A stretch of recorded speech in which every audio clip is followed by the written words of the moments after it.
अस्सलाम वालेकुम।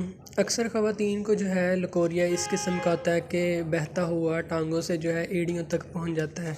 ऐसी ख़वातीन के अंदर जो है इन्फेक्शन बहुत ज़्यादा हो जाती है, उनके यूट्रस में इन्फेक्शन हो जाती है या बाज़ारी चीज़ें फ़ास्ट फूड तली चीज़ें खाने की वजह से जो है ये मसला हो जाता है। अक्सर ख़वातीन जो हैं उनमें ये खून की कमी हो जाती है, उसकी वजह से भी ये लकोरिया होता है। फिर इस वजह से जो है लकोरिया ज़्यादा होने की वजह से जो है उनको कमर दर्द रहना शुरू हो जाता है, चक्कर आते हैं, काम करने को दिल नहीं करता, थकावट, कमज़ोरी, ये चीज़ें जो ये अलामतें हैं ये होना शुरू हो जाती हैं।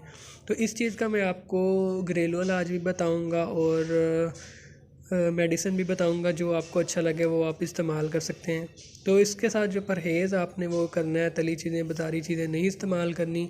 ये BHP 3 नंबर ड्रॉप हैं BHP लैब के, ये भी आप इस्तेमाल कर सकते हैं। अगर ये आप इस्तेमाल नहीं करना चाहते तो आपने आंवला खुश्क लेना है 5 या 10 तोला। इसको आपने अच्छी तरह पीस लेना, पाउडर बना लेना है। ये आधी चम्मच नीम गर्म पानी या ताज़ा पानी के साथ आपने खाना शुरू कर देनी है। इससे भी इंशाल्लाह आपका मसला ठीक हो जाएगा। नंबर 2, दालचीनी का आप कावा इस्तेमाल कर सकते हैं, इससे भी आपका ये वाला लकोरिया जो है ख़त्म हो जाएगा। नंबर 2, उसके बाद आप होम्योपैथिक मेडिसिन एलोमीना 30 पावर में ये 5 कतरे जो है ताज़ा पानी में मिक्स करके सुबह दोपहर शाम दिन में 3 बार इस्तेमाल करने हैं। इससे भी आपका मसला ठीक हो जाएगा।